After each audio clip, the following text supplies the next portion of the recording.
Femmes enceintes et coronavirus, respectons leur accouchement. Depuis quelques jours et le début du confinement dû à l'épidémie de coronavirus, les témoignages s'accumulent pour dénoncer le fait que des maternités empêchent les femmes qui accouchent d'être accompagnées par leur conjoint. C'est notamment le cas de ce père qui lance un appel sur les réseaux sociaux pour lui permettre d'accompagner son épouse, alors qu'ils ont choisi un accouchement respecté, où il aura un rôle primordial à jouer lors de la naissance. Même si le Covid-19 met sous tension les hôpitaux et les soignants, interdire la présence du père ou d'une proche est disproportionné et non conforme au principe de bientraitance dans les maternités. Retrouvez en cliquant ici tous les articles des Grenades, le média de la RTBF, qui dégoupille l'actualité d'un point de vue féministe. L'Organisation mondiale de la santé vient d'affirmer expressément que le Covid-19 ne doit pas empêcher les femmes de vivre l'accouchement comme une expérience positive. Cette instance internationale rappelle les 5 principes de base de l'accouchement respectés, y compris lorsque la femme est elle-même porteuse du virus. Les parturientes ont droit à, en France, le docteur Philippe Deruel, secrétaire général du Collège des gynécologues et obstétriciens français, lui-même praticien en Alsace, au cœur du foyer de contamination du Covid-19, a diffusé des recommandations pour soutenir la présence du partenaire auprès des femmes qui accouchent. Il précise les règles d'hygiène et de sécurité, notamment le fait que le père doit être asymptomatique. Il recommande de transmettre au père les consignes suivantes avant l'accouchement. Ces recommandations sont bien sûr réévaluables jour après jour en fonction de l'évolution de la situation sanitaire. Elles doivent néanmoins être adaptées en grande intelligence entre les contraintes et la sécurité des soignants et l'importance de préserver ce moment exceptionnel pour les femmes et les couples qu'elles accueillent de leur enfant. À l'hôpital Erasme à Bruxelles, les accouchements et toutes les urgences qui ne sont pas en lien avec l'épidémie sont pris en charge comme d'habitude, donc y compris en permettant l'accompagnement du conjoint. La docteure Caroline Dahelman, chef de service, précise que les modalités de prise en charge ont néanmoins été adaptées, en particulier lorsque la patiente présente des symptômes de contagion au virus. Cette prise en charge est décidée au cas par cas, en concertation avec les médecins et la patiente. Si une patiente présente des symptômes qui pourraient faire penser au coronavirus, elle est invitée à contacter la maternité pour organiser un trajet de soins adapté. En cas d'urgence, elle ne doit pas se présenter directement dans le service, mais toujours passer par les urgences. Pour qu'un accouchement se passe bien, une hormone essentielle doit être produite par la future mère. L'ocytocine. Si la présence du N.E proche lors de l'accouchement peut sembler un luxe en cette période de contamination mondiale, elle est pourtant essentielle aux femmes qui enfantent, parce qu'elle leur garantit un minimum de sécurité affective. La science est formelle, lorsque les femmes se sentent en sécurité et sont accompagnées par une personne tout au long de leur accouchement, le risque de complications diminue et l'accouchement se passe plus rapidement. Pour recevoir les informations des Grenades via notre newsletter, n'hésitez pas à vous inscrire ici. De plus, pour qu'un accouchement se passe bien, une hormone essentielle doit être produite par la future mère, l'ocytocine. Cette hormone se diffuse dans le corps lorsque l'on se sent bien, lors d'un coup de foudre, d'un fou rire ou d'un orgasme. Cette hormone est aussi appelée l'hormone de l'amour.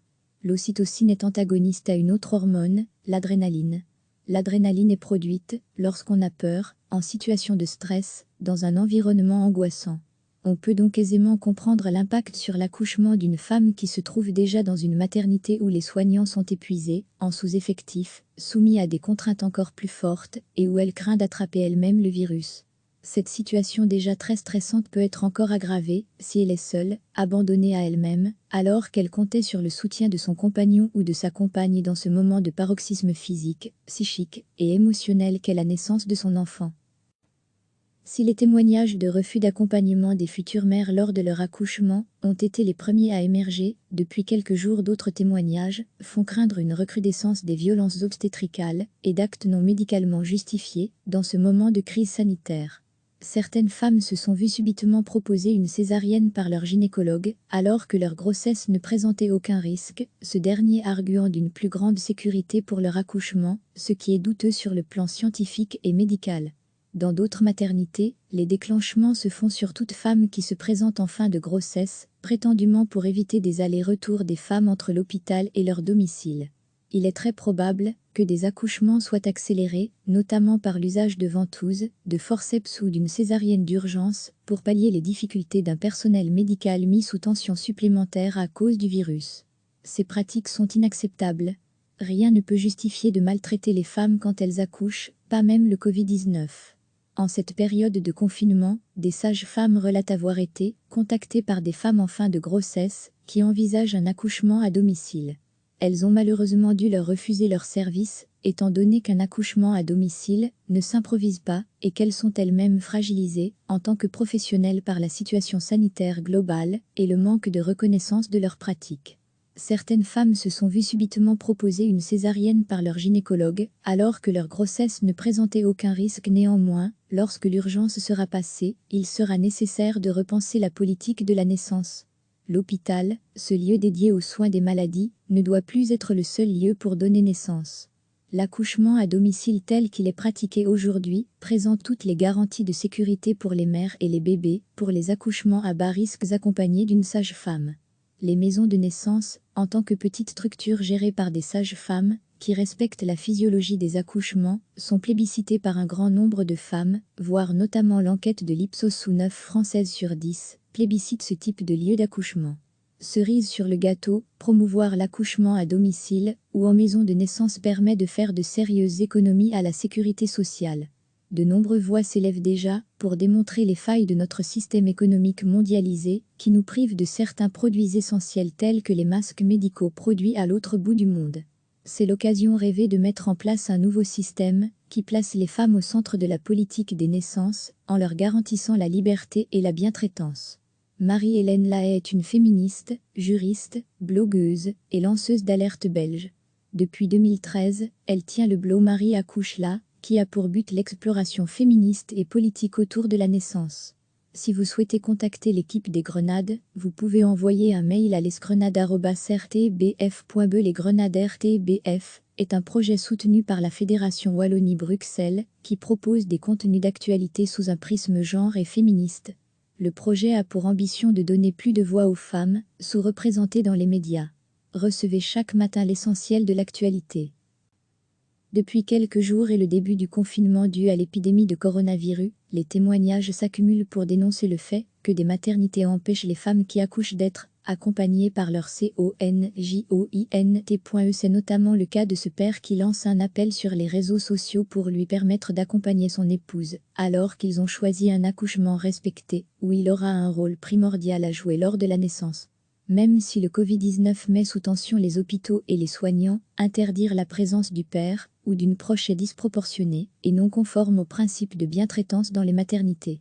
Retrouvez en cliquant ici tous les articles des Grenades, le média de la RTBF, qui dégoupille l'actualité d'un point de vue féministe.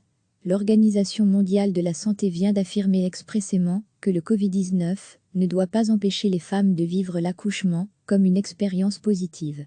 Cette instance internationale rappelle les 5 principes de base de l'accouchement respectés, y compris lorsque la femme est elle-même porteuse du virus. Les parturientes ont droit à, en France, le docteur Philippe Deruel, secrétaire général du Collège des gynécologues et obstétriciens français, lui-même praticien en Alsace, au cœur du foyer de contamination du Covid-19, a diffusé des recommandations pour soutenir la présence du partenaire auprès des femmes qui accouchent.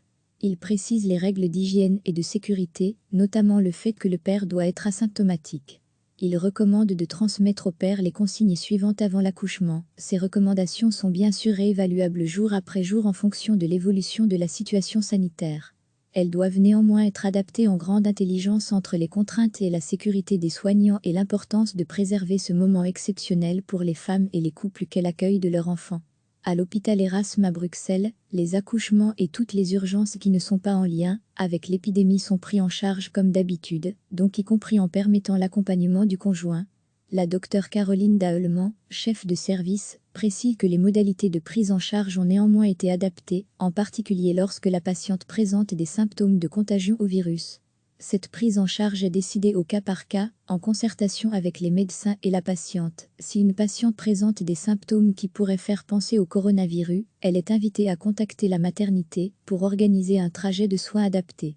En cas d'urgence, elle ne doit pas se présenter directement dans le service, mais toujours passer par les urgences.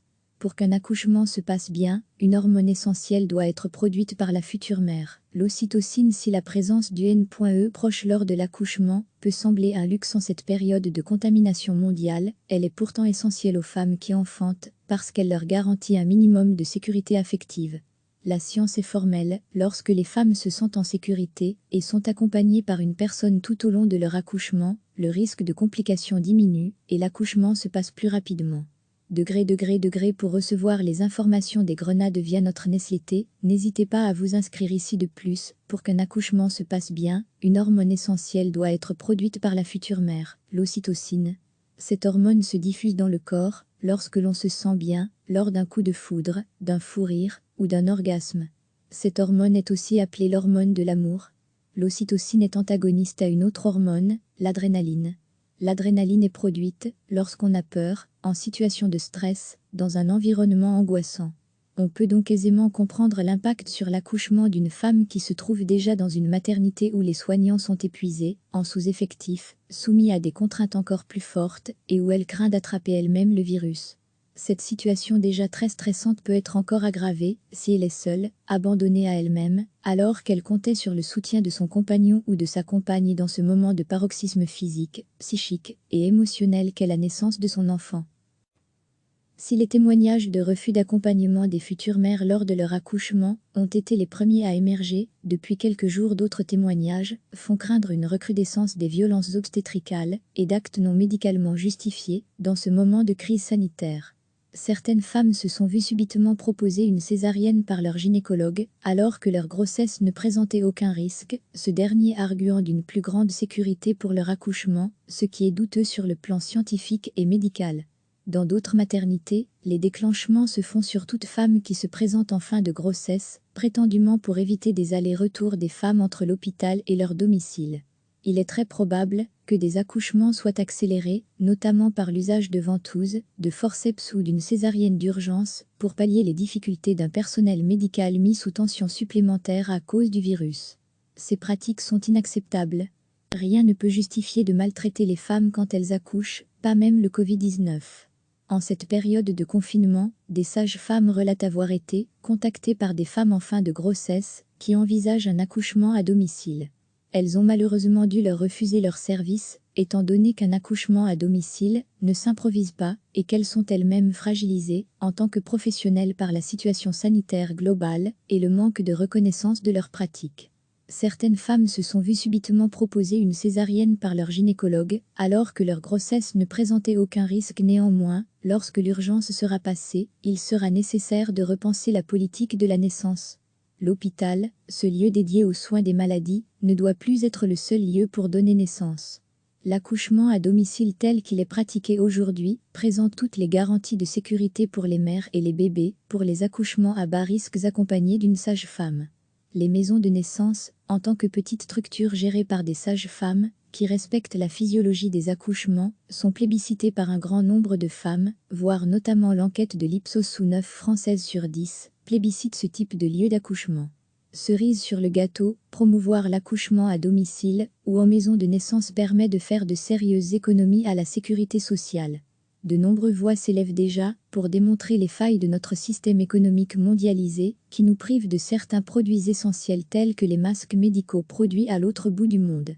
C'est l'occasion rêvée de mettre en place un nouveau système qui place les femmes au centre de la politique des naissances en leur garantissant la liberté et la bientraitance. Marie-Hélène Lahaye est une féministe, juriste, blogueuse et lanceuse d'alerte belge. Depuis 2013, elle tient le blog Marie accouche là, qui a pour but l'exploration féministe et politique autour de la naissance. Si vous souhaitez contacter l'équipe des Grenades, vous pouvez envoyer un mail à lesgrenades@rtbf.be. Les Grenades RTBF est un projet soutenu par la Fédération Wallonie-Bruxelles qui propose des contenus d'actualité sous un prisme genre et féministe. Le projet a pour ambition de donner plus de voix aux femmes, sous-représentées dans les médias. Cliquez sur s'abonner pour recevoir les dernières nouvelles.